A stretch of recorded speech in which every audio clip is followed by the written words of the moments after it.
Hello, and welcome to another edition of Capper Comparison Picks. I'm Rans. Today I'm going to do a couple Capper Comparison Picks for select fights for UFC 290. Man, excuse me. What a chalky card, am I right? It's like the lines are like Bellator, for real. What's going on, UFC? I noticed there's a lot of fill-in quick replacement fighters, but still, I mean, you couldn't find somebody else that was willing to jump in there. Just, I don't know. But what I did was I took three of the closer fights and the main event, which isn't odd. I mean, minus 365. I mean, that's one of the better numbers too if you look at this card. But anyway, I had to include the main event, and this is a close fight. Line's close. And Moreno Pantoja, that's a unified belt, so I definitely had to do that too. So I'm going to do some Capper Comparison Picks for these three fights. So without further ado, man, the lighting's weird in here, right? I got to fix something. I don't know what I can do here, but I don't think that's better. But anyway, it is what it is. Let's get on with this. So get on with this. We're going to start with the light heavyweight fight between Jimmy the Brute Crute taking on Atomic Alonzo Menifield. This is a rematch. They had a draw, I want to say back, yeah, it's definitely back UFC 284, which, keep in mind, happened in Australia, where Jimmy Crute is from. Oh, by the way, this is International Fight Week for UFC.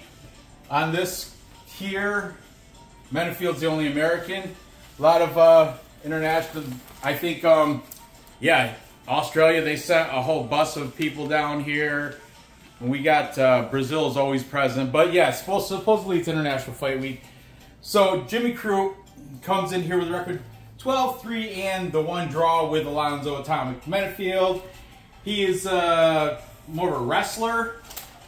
I mean, he's well-rounded, but I would say he's in this situation, he should probably use wrestling. Where Menifield, if you watch that last fight, his striking, Menifield's the striker here. And if you watch that last fight with Jimmy Crute, I do believe he knocked him down 2 times, once in the first and once in the second. And one of those times, I think Jimmy Crute was saved by the bell. But then Jimmy Crute came back in the 3rd round and managed to get the majority draw because there was also a fence grab to prevent a takedown. And so Menifield got a point taken away. And here we are with the rematch. Now Jimmy Crute comes in as the much younger guy. He's 27. Menifield is 35. 27, 35. Remember, this is light heavyweight, so it really doesn't matter like if it was a bantamweight or featherweight, flyweight, or a flyweight, bantamweight. You know, the lower weight classes, that's when age is more of a factor. If you come to light heavyweight, it's not that big of a deal as much. Before the Alonzo Menifield draw, he took a loss to Jamal Hill. Right hook, 48 seconds of round 1. Not a good look, Jimmy the Brute Crute. I remember that's the one he went in with a mullet, and I was like, man, I'm a fan of mullets, but that didn't really look good on Jimmy Crute. I think that affected the fight a little bit. Now I'm playing with you guys. Don't take it seriously. Before that, he did have another loss to Anthony Lionheart Smith. Doctor stoppage because he messed up his leg in round 1. I think it was his knee or something. Something got messed up with his leg, couldn't continue. I remember he wanted to continue. He was hopping on one leg, ready to still fight, but doctor called it. Stop. Nope, you can't fight on that. Before that, he did beat Modestus Bukauskas, punches round 1, and he beat the Polish power in Michael Oleksiejczuk with a Kimura in round 1. I remember that fight. Jimmy Crute, he did come in as an underdog, so he shocked a lot of people and came away with the win there. He's fighting out of Combat 1 MMA in Melbourne, Australia. He's on Instagram. He's been training with let's see, not names I'm familiar with, except for Ben Sassoli. He's been photographed. Ben Sassoli, big hulking heavyweight from Australia. I think he's had fights in the UFC. I don't think he's in the UFC right now, but Ben Sassoli. Gene Kopoffs, I don't know who that is, but he was also in the picture training. And Duke Didier he's a fighter out of One Championship. That's pretty much Jimmy the Brute Crute. Now, Alonzo Atomic Menifield. He's coming off that draw, of course, where he dropped Jimmy Crute 2 times in that fight. I wrote it down. I started it. I put an asterisk by it, so it means something. And I remember seeing that, and I'm like, ooh, I picked Menifield as a nice plus money underdog in that fight. Jimmy Crute did scare me, though. He dominated with the wrestling. But anyway, yeah, but I'll get to that. Before that draw, he had a win over another wrestler, Misha Serkinov. He beat him with hooks round 1. Prior to that, Askar Mozarov beat him elbows from the crucifix. Classy, very classy. And I think it was because that Askar Mozarov, is that the guy that was like making fake wins? He like padded his record with all these fake opponents to make his record seem it was very embellished. I do believe that was him. Before that, he lost to William Knight. Oh, that's a bad one. I remember that fight. I took Alonzo Menifield, and he should have won. That was a robbery, because William Knight did nothing. Alonzo Menifield didn't do much more, but he had cage control time the entire fight, but the judges gave it to William Knight, unanimous decision too. Man, something's got to get fixed with the judges. Fire Chris Lee and Sal D'Amato. The other couple judges there, they're not that bad, but Chris Lee and Sal D'Amato keep messing up, man. Keep messing up. They gotta get rid of them. Something. Get a panel. I don't know. You gotta do something. Get those guys out of there. But anyway, prior to that, Alonzo Menifield beat Ed Herman. Unanimous decision. Alonzo Menifield has a 2-inch reach advantage. He's Instagram, he hasn't had any real recent uploads of training, but I think he's over at Seksong Jangjira Muay Thai. And also, it's Tapology mentions Fortis MMA. Cool. But I remember that last Jimmy Crute fight. Maybe it was Australia, they couldn't travel, but he had, I want to say he had Pat Barry in the corner. Or on the side of the cage. Pat Barry, man. I'd rather have Saeed Soyouf, the guy from Fortis in there. He's my favorite guy in the cage. If I was a, pro fighter, I'm past way beyond that in my years. But if I could choose anybody to be cage side for me, that's Saeed Soyouf from Saeed Soyouf. I don't freaking know his name. The dude from Fortis that yells a lot. I like that guy. He seems to motivate his fighters. He's smart. He's a smart coach. So I've been kind of on the fence, but I know which way I'm going to go. But let's see what the cappers have to say here. Oh, the line moved too. Alonzo Menifield opened up -105. Now he's plus money, plus 109. Jimmy Crute opened up -115. So that means money's been coming in on Jimmy Crute, because now he's a -129. I think people like his age, and Jimmy Crute he won the 3rd round, and people could also blame Menifield's muscle-bound cardio. Like muscle-bound guys, they need more oxygen to feed their muscles, therefore their cardio seems to sap rather than the leaner fighter. You know what I mean? So I think that's where it's going here. And they think Crute might dominate with the wrestling. But Menifield knocked him down twice and saved by the bell in one of those rounds. I forget which one. Oh, by the way, keep this in mind though. The bookies think it's going to stop early. So before under 2.5 rounds, the over is plus 215. If you think it's going to go decision, plus double your money, plus 215. The under, -275. These odds are right off of Bet Online right before I started filming. So, the bookies think it's going to go under. Jimmy Crute's a wrestler. Wrestlers, they win by decision, by controlling, by wet blanketing and control time and stuff. Strikers, they win by knocking somebody out within distance. So that has me thinking too. The gears are turning up in this big old head of mine. So, start with the favorite. Who's taking Jimmy Crute? We got MMA Guru. Guru says Jimmy Crute rear naked choke round 1. Talk about detailed. Let's say sub round 1. But jumping over here, we've got the Fight Night Pick brothers, Matt and Craig Allen, both on the side of Alonzo Menifield. Then we come back here, we've got half of the Stat Diggers. Yeah, haven't used them in a while. Stat Dig, I don't have room, but because they're split.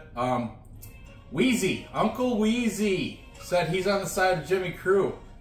The thing is there, Brady and DFS Brady by the numbers, and Wheezy, sometimes Wheezy, the deep dive, that's what I watched, sometimes they don't give their side, but Brady always gives us his side pick, but Wheezy sometimes just lets it dangle. It's like, I'll bet the fight doesn't start round 3 or something. You know, he'll bet like a prop, like a over-under prop. He doesn't always take a side, but in this case, he did take a side. He's going to go with Crute here. Whereas in Brady, DFS by the numbers, is on the side of Menifield. And Brady said he's pretty confident, too. I'm guessing by recency bias from that last fight. And finally, the last capper, I've got 1, 2, 3. No, I got 2 more, actually. Do I? Oh, yes, I do. I have 2 more. But we got triple P perfect parlay pursuit. Dan and Luke. This is not triple P certified. Dan and Luke from Perfect Parlay Pursuit are both on the side of Crute, where Alex is pretty confident with Menifield. Oh, very entertaining programming from those boys over there. Up in, where are they? Yeah, East Coast. They're by me. Jersey and Maryland, Pennsylvania or something like that. But anyway, they're split. Dan and Luke on Crute. Alex is on Menifield. Finally, we're going to finish it off with We Want Picks! Jacob and Angelo. And they are both on the side of Alonzo Menifield. Smart people there. And I too have to go that route as well. And I'm going to take Alonzo Menifield. If he didn't grab the cage, he would have won that last fight, I think. Because look at the scorecards. He lost, it was a majority decision. And the one majority, it was like 2, what was it, majority to draw. I think 2 of the judges scored it a draw, and the third scored it for Menifield. I don't know, that's what I heard. But I think Menifield's going to do it, and I think he's going to knock him out too. And you got to remember, this is not in Australia. Now Menifield's at home. Welcome to my backyard, Jimmy Crute. I am a real American. Round 2. TKO round 2. I probably won't prop bet it, but that's going to be my thing in Tapology. Speaking of Tapology, who's got 2 thumbs and got first place in the Tapology group? BC Dave's Tapology group, 926.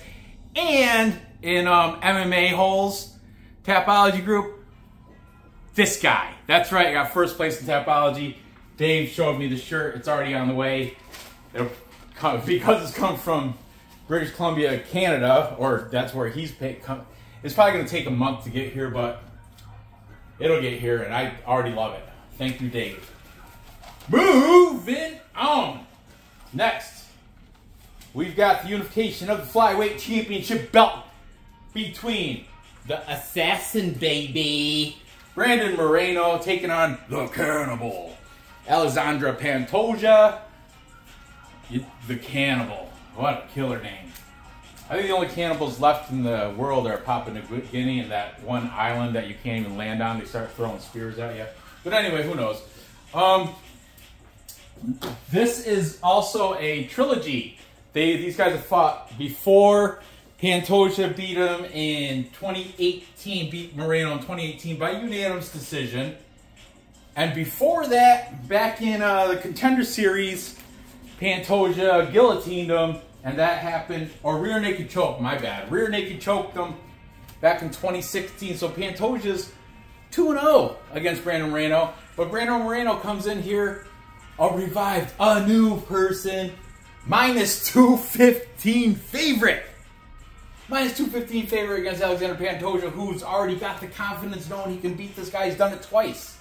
At plus 185, the line did move a little bit, opened up on Sunday night or Monday, whatever I wrote it down. It was plus 170, now it's plus 185. So money's been coming in on Moreno because he was minus 205. Now he's minus 215. Interesting. It is, but that was the last fight, was 2018. You know, Moreno's a totally different fighter from then till now. He is 29 years old. Pantoja's a little bit older at 33. This is a flyweight fight, so this is where age does become, only because, you know, as you age, you start slowing down a little bit, and you need speed at the flyweight. But I don't want to worry about Pantoja's speed. And plus cardio affects you too as you age, but Pantoja's been pretty solid with that too. Anyway, let's talk about the favorite, Brandon Moreno. He will have the 2-inch height and 2-inch reach advantage, and the age advantage, obviously. His last fight was a doctor stoppage against Deiveson Figueiredo. Hey, round 3, he won because Figueiredo's eye was messed up. He couldn't see anymore. So doctor stoppage round 3 because of an eye injury. Gave Moreno the win. Before that, he had a win over Kai Kara, don't blink, Kai Kara France, with a liver kick to ground strikes round 3. That's what I'm saying. Brandon Moreno come round 3.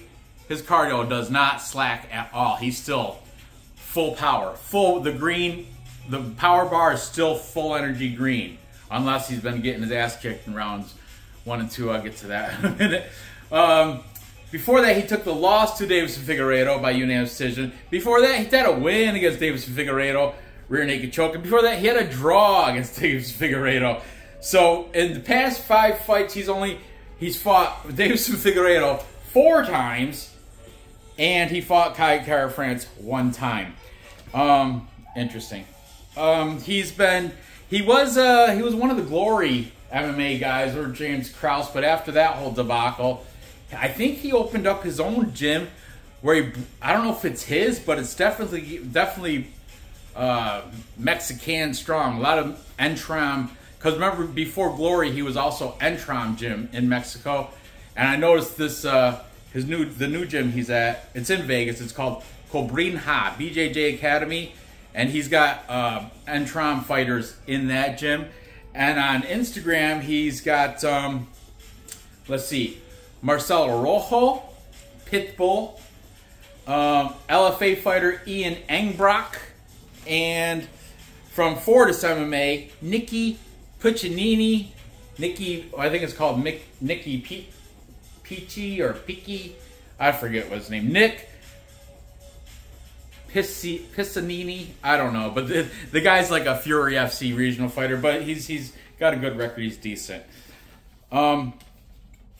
Alexander Pantoja now. Let's talk about his last 5. Most recently, he beat Alex Perez with a rear naked choke in round 1. Prior to that, he beat Brandon Royval, rear naked choke in round 2. He loves the rear naked choke, Pantoja does. Before that, Manel Cape, or Cop, I don't know, however you want to say it, beat him by unanimous decision. That was a very good win, because Manel Cop, I'm high on that guy. He's a beast. He's a nightmare. Was it African Nightmare? No, that's the other guy. That's Kennedy Nzechukwu, African Savage. I don't know, but Manel Cop is good. He's Astro Boy. He's from the Ryzen. Yeah, Manel Cop. He's the one who got sweaty feet. He's used to fighting with shoes. Before that, he did take a loss to Askar Askarov. I had high expectations for Askar Askarov too. He's a guy who's like mostly deaf. He can't barely hear, but he's fantastic. And prior to that, he beat Matt Schnell with overhand right in round 1. Matt Schnell, middling guy. But, Alexander Pantoja, American top team, been training there. A top 5 gym for me. But let me talk about the unanimous decision, his last fight against Brandon Moreno in 2018. Do you guys realize round 1, he 10-8'd him, round 1. He ended up winning that fight 30-26 on the scorecards. He dominated every single round. I know these are two... Everybody's like, oh, Brandon Moreno's improved so much. But you know what? Pantoja's not... He didn't get worse. Pantoja's not like he fell off or anything. If anything, he's gotten better as well.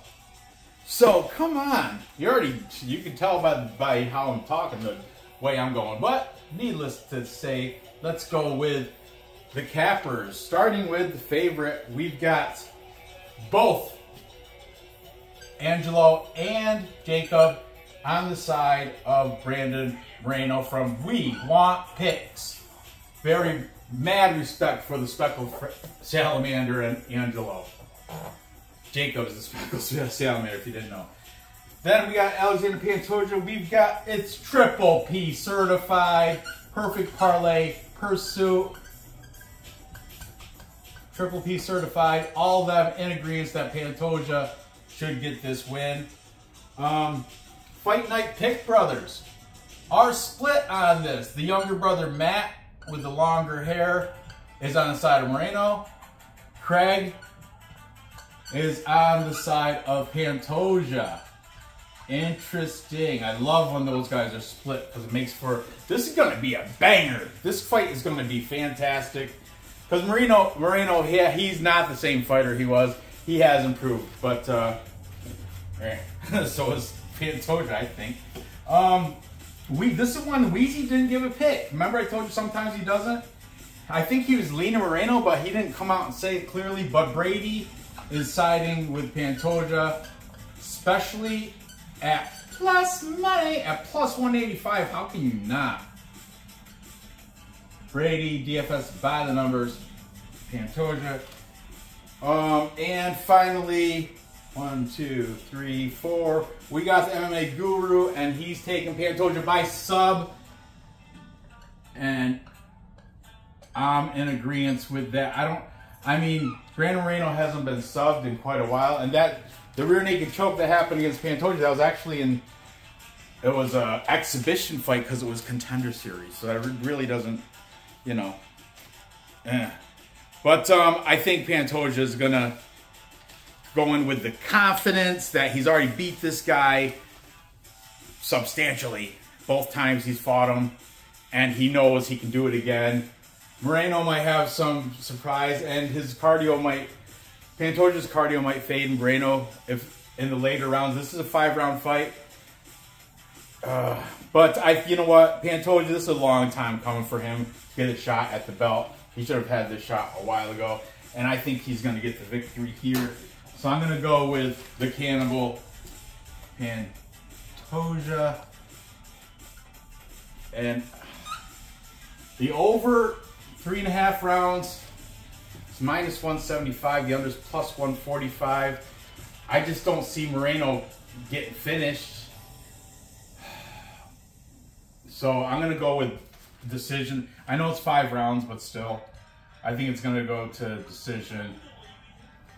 Bookies think it's going over 3.5 as well. So I'm going to take Alexander Pantoja, the Cannibal, by decision. Moving on now. We're at the main event. Nasty. Volk. Alexander the Great. Volkanovski. Featherweight champion. Taking on... Oh, this is unified. I'm such an idiot from before. Taking on Yair Rodriguez El Pantera for the unified featherweight belt. Because when Volkanovski stepped up to fight Islam Makhachev at 155, the belt was available. So Rodriguez got it with a win over Josh Emmett. Remember, so he got the interim belt. Now this unifies the belt as one holder. Whoever wins this is the featherweight champion. Volkanovski comes in heavy favorite though. He opened up at minus 435, so money's been coming in on Volk, because now he's, or no, on Yair. Yair opened up plus 325, now he's at plus 290. Volkanovski opened up minus 435, now he's at minus 365. All these odds bet online. So, as I mentioned, Volkanovski did come off that loss to Islam Makhachev, but you got to think he jumped up the weight class against a beast, Islam Makhachev. I mean, that's not, no shame in that loss. Volkanovski's 34, a little bit older. Yair Rodriguez is 30. Before that, he was just waxing everybody, though. Unanimous decision over Max Holloway. Before that, standing TKO round 4 against the Korean Zombie Chan Sung Jung. And nobody thought he would ever get finished. Well, he did from Alexander Volkanovski. Before that, he had that win over Brian Ortega by unanimous decision. Ortega, man, another 5 seconds. You can see that choke that Ortega had on Volkanovski.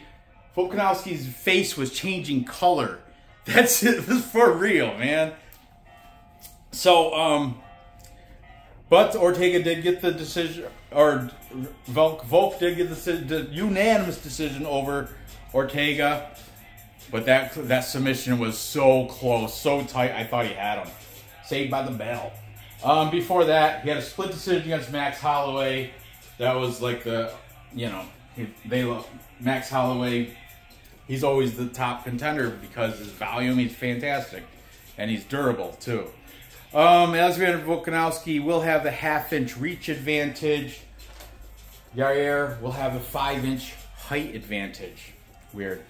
Volkanovski's training, I do believe, shitty kickboxing over at City Kickboxing. But, however, on Instagram, you see him with Hickman brothers. Was it the one brother, at least, Mark? Matt? I don't know. I forgot his name. But they own Bang Tao Muay Thai, who's over there, a pro. Luma Luke Boonies fights out of there. But the Hickman brothers have a place in Thailand called Bang Tao Muay Thai, and that's where I know he was on Instagram. Volk was on Instagram with the Hickman brothers there. And it has Tiger Muay Thai is also listed on Tapology. And on Instagram, spending a lot of time with Logan Paul. I don't know if that's a good thing or a bad thing, but it's a thing, and that's true. Yair Rodriguez, El Pantera, coming off a win over Josh Emmett, where he caught him in triangle choke in round 2. Before that, he beat Brian Ortega. Brian Ortega had a shoulder injury round 1, but it was caused by a fight, Yair Rodriguez. Before that, he lost to Max Holloway, unanimous decision. MMA math. Max Holloway beat Yair, lost twice to Volk. Prior to that, he beat Jeremy Little Heathen Stevens by unanimous decision. And prior to that, he had a no contest against Jeremy Stevens because of an eye gouge in round 1.